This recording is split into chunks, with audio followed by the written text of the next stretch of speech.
बोलो कृष्ण बलदेव की जय। श्रीमद् भागवत पुराण असली सुख सागर आज 15वां अध्याय। अर्जुन द्वारा यदुकुल का संहार तथा श्री कृष्ण का परम धाम जाना सुनकर पांडवों की हिमालय यात्रा। वे रोते रोते युधिष्ठिर के चरणों पर आ गिरे। युधिष्ठिर जी को नारद का कथन स्मरण आ गया। उन्होंने अर्जुन से द्वारका का समाचार पूछा। अर्जुन तेज से रहित और शोभाहीन से हो रहे थे। उनका मुख कमल सूख गया था। वे बड़े शोक के मारे आंसुओं को रोक कर कुछ बोल न सके। युधिष्ठिर अनेक प्रकार की शंकाएं करके उनसे बारंबार कुशल प्रश्न करने लगे। तब आंसुओं से भरे गदगद कंठ से मित्र श्री कृष्ण जी के शोक से संतप्त अर्जुन बड़े भाई युधिष्ठिर से बोले, महाराज क्या कहूं, बंधु रूपी श्री कृष्ण जी ने मुझे छल लिया। उन्होंने देवताओं को भी आश्चर्य कराने वाले मेरे तेज का हरण कर लिया। जिन श्री कृष्ण जी के आश्रय से मैंने स्वयंवर में राजा द्रुपद के घर आए कामदेव समान सुंदर राजाओं का तेज हरण कर लिया था, तथा धनुष को चढ़ाकर मैंने जो मत्स्य भेद कर द्रौपदी को प्राप्त किया।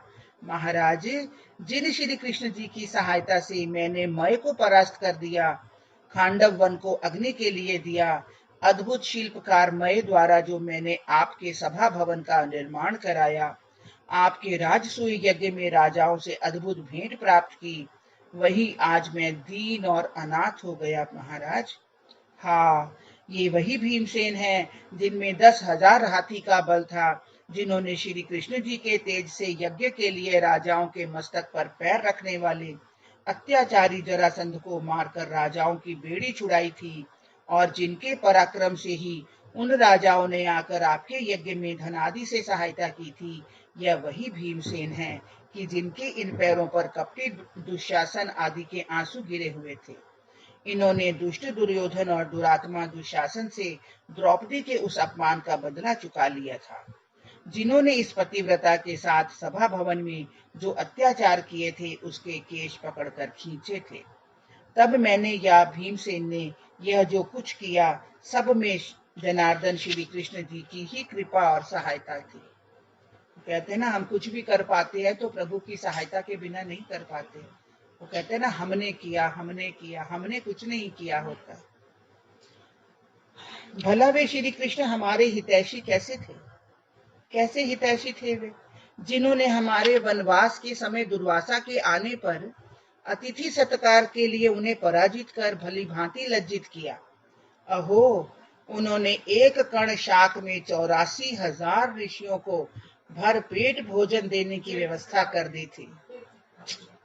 इन्हीं श्री कृष्ण जी की कृपा से मैंने किरात रूपी महादेव जी से युद्ध कर उन्हें परास्त किया था, जिससे प्रसन्न होकर देवाधिदेव महादेव जी ने मुझे पाशुपत अस्त्र प्रदान किया था। श्री कृष्ण जी की कृपा से ही मैं इंद्रलोक में पहुंचकर देवराज इंद्र के बगल में आधे सिंहासन पर बैठ सका था। हाँ, वह श्री कृष्ण जी का ही प्रभाव था, जो मेरे गांडीव में इतनी अद्भुत शक्ति आ गई थी। मैं उनकी कृपा से देवताओं को भी कुछ नहीं समझता था। विवश होकर देवताओं ने मेरा ही आश्रय लिया था, परंतु आज उन्हीं तेजस्वी पुरुष श्री कृष्ण जी ने मुझे छल लिया। हाँ, मैं उनकी कृपा से अमित गंभीर और बड़े पराक्रमी भीष्म आदि योद्धाओं सहित दुर्धर्ष कौरव सेना रूपी समुद्र को बिना परिश्रम के ही पार कर गया। उनकी कृपा से मैंने विराट नगर में अकेले ही युद्ध में लगकर समस्त कौरवों को मार गिराया था। वे लाख चेष्टा करने पर भी राजा विराट की गौवें नहीं हरण कर सके थे। उल्टे मैंने ही उन शत्रुओं के मस्तकों से उनके तेज का स्थान, मणि मुकुट और रेशमी वस्त्र आदि छीन लिए। महाभारत के युद्ध में मेरी रक्षा करते हुए जिन श्री कृष्ण जी ने आचार्य द्रोण और शल्य की सेनाओं में जो उनके वीरों के आयुर्बल और पराक्रम को हरण कर मुझे विजयी बनाए थे, आज उन्हीं श्री कृष्ण जी ने अपनी दृष्टि मात्र से मेरा वह सब कुछ हरण किया। जहां वे श्री कृष्ण जी मुझे अपना दाहिना हाथ समझते थे, और जो मैं उनकी कृपा से द्रोणाचार्य, भीष्म, कर्ण, अश्वत्थामा, शल्य, जयद्रथ और वहालीक आदि राजाओं का मान मर्दन करने में समर्थ हुआ था, वही श्री कृष्ण जी जिनके चरणों की भक्ति करके मनुष्य आवागमन से मुक्त हो जाते हैं। हाँ, मैं ऐसा था कि मैंने अपनी दुर्बुद्धि से उन्हें अपना सारथी तक बना डाला। युद्ध क्षेत्र में जब मेरे रथ के घोड़े थक गए और मैं रथ के नीचे खड़ा हो गया, तब उन जनार्दन की ही कृपा से रथों पर सवार युद्ध करते हुए शत्रु मुझे न मार सके। आज श्री कृष्ण जी के मुख से निकले हुए वे शब्द जो समय समय पर हंसकर मुझसे हे अर्जुन, हे सखे, हे कुरुनंदन, हे पार्थ कहा करते थे, बड़े कष्टप्रद हो रहे हैं। यद्यपि कभी भोजन अथवा एकांत के समय मैंने हंसी में उनका अपमान भी कर दिया, तो भी उन्होंने उसे हंसकर टाल दिया। फिर जैसे पिता पुत्र का, मित्र मित्र का और पति अपनी स्त्री के अपराधों को क्षमा करता है, वैसे ही समय समय पर उन्होंने मुझे क्षमा दी है। परंतु हे राजन, आज उन्हीं पुरुषोत्तम अपने प्रिय सखा श्री कृष्ण से रहित होने पर मैं सर्वथा निर्बल हो गया। जब मैं यदुकुल की इन स्त्रियों को साथ लेकर द्वारका से चला, तो पंचनद पर आते आते मुझे कुछ नीच अहीरों ने ललकारा। मैंने गांडीव को उठाया तो धोखा दे गया, अर्थात मैं ऐसा हतबुद्धि हो गया कि इस पर बाण रखकर उनका सामना न कर सका। यहाँ तक कि मैं प्रयत्न करने पर भी इस पर प्रत्यंचा भी नहीं चढ़ा सका। आज यह वही गांडीव, मेरा वही रथ, वही बाण और वही मैं रथी विद्यमान हूँ कि जिनके भय से राजा लोग मुझे मस्तक झुकाते थे, परंतु आज वही श्री कृष्ण के बिना वह सब क्षण भर में शून्य हो गया। हे राजन, आप जिस द्वारकापुरी और यदुवंश का समाचार पूछते हैं, वह द्वारकापुरी समुद्र में डूब गई और समस्त यदुकुल का संहार हो गया।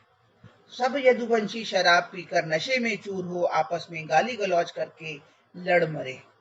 दुर्वासा ऋषि के महाशाप से ऐसा घोर संहार हुआ कि श्री कृष्ण जी से मिलने वहां दुर्वासा ऋषि आए। द्वार पर सांब आदि श्री कृष्ण के पुत्र पौत्र बैठे हुए परस्पर हंसी मजाक कर रहे थे। दुर्वासा को देखकर उनका और भी कौतूहल बढ़ गया।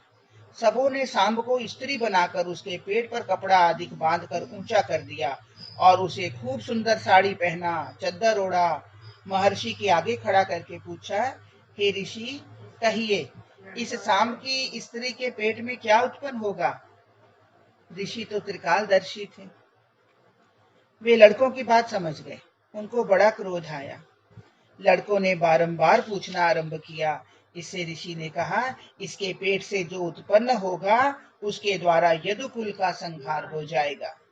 अस्तु उसके गुदा मार्ग से एक लौह दंड उत्पन्न हुआ, जिससे समुद्र के तट पर असंख्य कुशाकाश प्रकट होकर शस्त्र हो गए। बस नशे में चूर हो यदुवंशियों ने उसी को उखाड़ उखाड़ आपस में मारपीट आरंभ किया और इस प्रकार सब पाप ताप के कारण पारस्परिक राग द्वेष एवं लड़ाई झगड़े में काल कवलित हो गए। घोर पाप के कारण द्वारका की भूमि पृथ्वी को असहाय हो गई। श्री कृष्ण जी ने उसे बचाने की बड़ी चेष्टा की, परंतु सब व्यर्थ हुआ। काल ने अपना काम समाप्त किया। उस संहार से अब केवल 4-5 व्यक्ति शेष रह गए हैं। प्रायः यह भगवान की लीला है, जो परस्पर में सबको लड़ाकर प्राणियों का नाश तथा पालन करता है। हाँ, उस समय श्री कृष्ण जी ने मुझसे जो वचन कहे, वे अब मुझे तीर की तरह चुभ रहे हैं। युधिष्ठिर से ऐसा कहते कहते श्री कृष्ण जी के ध्यान में निमग्न अर्जुन चुप हो गए। तब महाभारत युद्ध में आरंभ में श्री कृष्ण जी ने जो उन्हें वेदांत की शिक्षा दी थी, गीता की, उस पर विचार करते हुए वे जीव ब्रह्म की एकता पर आकर संशयहीन हो गए।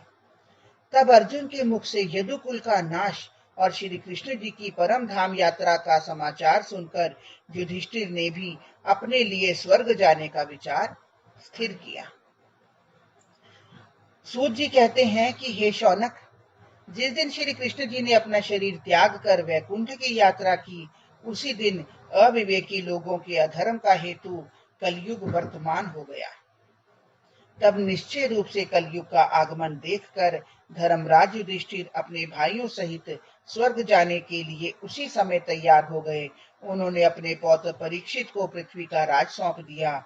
पश्चात मथुरा में शूरसेन के स्वामित्व में ब्रज का अभिषेक किया। फिर प्रजापत्य यज्ञ करके अग्नियों को आत्मा में आरोपण किया, जिसमें उन्होंने अपने सब वस्त्र और आभूषण आदि त्याग दिए। इस प्रकार वे ममता और अहंकारहीन हो सब बंधनों को तोड़ मन और वाणी को प्राण में लीन कर अपान वायु के द्वारा मृत्यु को शरीर में लीन कर लिया। फिर वे वीर वल्कल धारण कर भोजन रहित हो केशों को छोड़ मौन व्रत धारण किए। सबने अपेक्षित जड़ उन्मत्त और कानों से बहरे बनकर महात्माओं के समान घर से बाहर निकल हृदय में पार ब्रह्म परमात्मा को धारण किए हिमालय की ओर उस उत्तर दिशा को चल पड़े, जहां जाने से फिर लौटना नहीं होता। उनके पीछे पीछे उनके सब भाई और पत्नी द्रौपदी भी चली। फिर तो श्री विष्णु के चरणों में मन लगाए हुए ध्यान से युक्त हुए भक्ति के कारण पांडव परम शुद्ध होकर उस गति को प्राप्त हुए जो विषयी जनों को सर्वथा दुर्लभ है। उधर आत्मज्ञानी विदुर भी श्री कृष्ण जी में मन लगाकर प्राण त्याग अपने इच्छित लोक को चले गए। पतिव्रता द्रौपदी भी अपने पतियों को अपेक्षा न जान कर श्री विष्णु पद को प्राप्त हुई। जो लोग श्री कृष्ण जी के प्रिय पांडु पुत्रों के इस अति कल्याणकारक पवित्र स्वर्ग यात्रा को प्रेम सहित सुनते हैं, वे श्री नारायण विष्णु जी की भक्ति को पाकर परम सिद्धि को प्राप्त होते हैं। हरिओम तत्सत, हरिओम तत्सत।